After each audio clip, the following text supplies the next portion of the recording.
بسم اللہ الرحمن الرحیم۔ السلام علیکم، آپ دیکھ رہے ہیں الف نیوز اور میں ہوں آپ کے ساتھ ماجد علی۔ شامل کرتے ہیں آج کی ہیڈ لائنز۔ امریکہ نے مطالبہ کیا ہے کہ بھارت پابندیوں کے بغیر رضامندی سے روس کے ساتھ تعلقات ختم کرے۔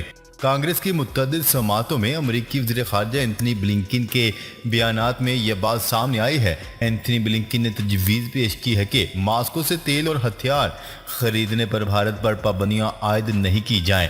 بھارت کو رضاکارانہ طور پر روس سے علیحدگی اختیار کرنے کی ترغیب دی جائے۔ اینتھنی بلنکن کا امریکی قانون سازوں کو معاملے کا وسیع منظرنامہ دیکھنے پر زور دیتے ہوئے کہنا ہے کہ روس کے ساتھ بھارت کے تعلقات کئی دہائیوں پرانے ہیں۔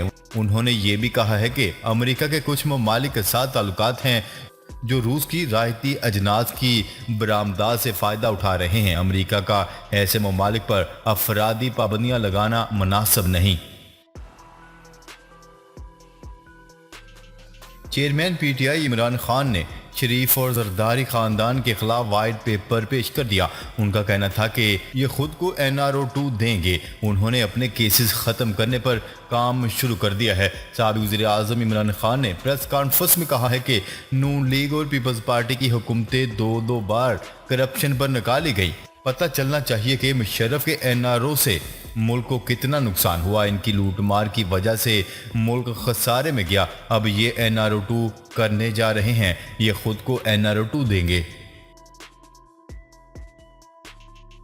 سعودی عرب نے پاکستان کے لیے $3 ارب کی واپسی کی مدت میں توسیع کر دی۔ سعودی عرب نے اسٹیٹ بینک کے پاس موجود $3 ارب کی واپسی کی مدت میں توسیع کر دی۔ وزیر اعظم شہباز شریف کے دورہ سعودی عرب کا مشترکہ اعلامیہ جاری کر دیا گیا۔ اعلامیہ کے مطابق سعودی عرب نے اسٹیٹ بینک کے پاس موجود $3 ارب کی واپسی کی مدت میں توسیع کر دی۔ پاکستان کی معاشی مدد کے طور پر پیٹرولیم کی فائنانسنگ بڑھانے پر اتفاق کیا گیا۔ پاک سعودی سپریم کوآرڈینیشن کونسل کے تحت مختلف امور پر دو طرفہ تعلقات کے فروغ پر بھی تبادلہ خیال کیا گیا۔ اعلامیہ کے مطابق سعودی عرب نے پاکستان اور اس کی معیشت کی مسلسل حمایت جاری رکھنے کا اعلان کیا۔ پاکستان کی جانب سے سعودی عرب کے بھرپور تعاون کو سراہا گیا۔ پاکستان میں چاند نظر نہیں آیا، عید الفطر منگل کو منائی جائے گی۔ نیوز رپورٹ کے مطابق اس بات کا اعلان چیئرمین مرکزی رویت حلال کمیٹی مولانا سید عبدالخبیر آزاد نے پریس کانفرنس سے خطاب کرتے ہوئے کیا۔ واضح رہے کہ مرکزی رویت حلال کمیٹی کا اجلاس چیئرمین مولانا عبدالخبیر آزاد کی زیر صدارت منعقد ہوا، جبکہ زونل و اضلاعی رویت حلال کمیٹیوں کے اجلاس ان کے متعلقہ ہیڈ کوارٹرز میں ہوئے۔ Army chief general Qamar Javed Bajwa کا LOC کا دورہ۔ Army chief general Qamar Javed Bajwa نے LOC پر پدھارا سیکٹر کا دورہ کیا۔ پاک فوج کے شعبہ تعلقات عامہ ISPR کے مطابق سپہ سالار جنرل قمر جاوید باجوہ نے لائن آف کنٹرول پر پدھار سیکٹر کا دورہ کیا۔ Corps commander lieutenant general Sahir Shamshad Mirza نے آرمی چیف کا استقبال کیا۔ بیان کے مطابق آرمی چیف کو LOC کی تازہ ترین صورتحال اور فارمیشن کی آپریشنل تیاریوں پر بریفنگ دی گئی اور جنرل قمر جاوید باجوہ نے مادر وطن کے دفاع کے لیے جوانوں کے عزم کی تعریف کی اور ان سے بات چیت کی۔ ISPR کے مطابق دورے کے دوران army chief general Qamar Javed Bajwa نے افسروں اور جوانوں کے ساتھ افطار کیا۔ افغانستان کے دارالحکومت کابل کی ایک مسجد میں دھماکے سے 50 سے زائد افراد شہید ہو گئے۔ میڈیا رپورٹس کے مطابق مغربی کابل کی ایک مسجد میں اس وقت زوردار دھماکہ ہوا جب وہاں نماز جمعہ ادا کیا جا رہی تھی۔ یعنی شاہدین کے مطابق دھماکہ خودکش تھا اور اس کی آواز دور دور تک سنی گئی۔ یاد رہے کہ گزشتہ جمعہ بھی قندھار کی ایک مسجد میں دھماکہ ہوا تھا جس میں 33 افراد جان سے گئے۔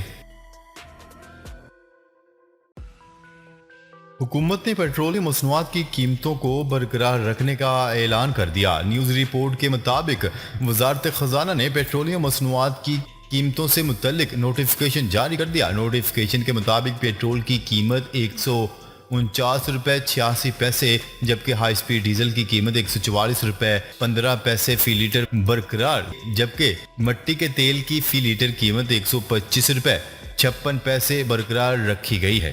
واضح رہے کہ وزارت خزانہ کے مطابق گزشتہ روز وزیر اعظم شہباز شریف نے قیمتیں بڑھانے کی سمری مسترد کر دی تھی۔ چین نے بحیرہ مشرقی چین میں قائم ایک پلیٹ فارم سے 5 سیٹلائٹ کو کامیابی کے ساتھ خلا میں روانہ کر دیا۔ جیلین 1 گاؤفین سیریز کے سیٹلائٹ کو ہفتہ کی صبح 11:30 پر لانچ کیا گیا۔ 11 کیریئر راکٹ کے ذریعے لانچ کیا گیا جو کامیابی کے ساتھ اپنے مدار میں داخل ہو گیا۔ یہ سیٹلائٹس زمینی وسائل کے سروے، شہری منصوبہ بندی اور ڈیزاسٹر مانیٹرنگ کے شعبوں کے لیے commercial remote sensing data services فراہم کریں گے۔ شمالی کوریائی رہنما کم جونگ ان نے ایک مرتبہ پھر جوہری ہتھیاروں کے استعمال کی دھمکی دے دی۔ غیر ملکی خبرساں ادارے کی رپورٹ کے مطابق پیانگ یانگ میں ایک بڑی فوجی پریڈ کے اہتمام پر اپنے جرنیلوں کی تعریف کرتے ہوئے کم جونگ ان نے کہا ہے کہ ڈرائے دھمکائے جانے کی صورت میں ان کا ملک اپنی حفاظت کے طور پر جوہری ہتھیار استعمال کر سکتا ہے۔ شمالی کوریائی فوج کے قیام کے 90 برس مکمل ہونے پر ایک بڑی فوجی پریڈ منعقد کی گئی تھی۔ چین میں ہلاکت خیز کرونا ایک بار پھر زور پکڑنے لگا اور سب سے برے حالات تجارتی شہر شنگھائی کے ہیں، جہاں مہلک وائرس سے ایک دن میں ہلاک ہونے والوں کی تعداد 38 ہو گئی۔ عالمی خبرساں ادارے کی رپورٹ کے مطابق چین کے مشرقی تجارتی مرکز شنگھائی میں کرونا کے نئے کیسز سامنے آنے کا سلسلہ جاری ہے اور مہلک وائرس سے ہلاکتوں کی تعداد میں روز بہ روز اضافہ ہوتا جا رہا ہے۔ شنگھائی میں تمام تر احتیاطوں اور کرونا ویکسین کی تیز رفتار مہم کے باوجود 2 روز قبل 47 افراد کرونا سے ہلاک ہو گئے تھے، جبکہ گزشتہ 24 گھنٹوں میں مختلف وارڈز میں داخل کرونا کے 38 مریض جان کی بازی ہار گئے۔ توہین مسجد نبوی صلی اللہ علیہ وسلم کے الزام میں عمران خان، شیخ رشید، فواد چودھری، شہباز گل، قاسم سوری سمیت پی ٹی آئی کے 150 افراد پر مقدمات درج کر لیے گئے۔ نیوز رپورٹ کے مطابق 2 روز قبل مسجد نبوی کے احاطے میں موجود حکومتی ارکان کے خلاف نعرے بازی کا واقعہ پیش آیا ہے، جس پر سعودی عرب کی انتظامیہ نے کچھ پاکستانیوں کو گرفتار بھی کیا ہے۔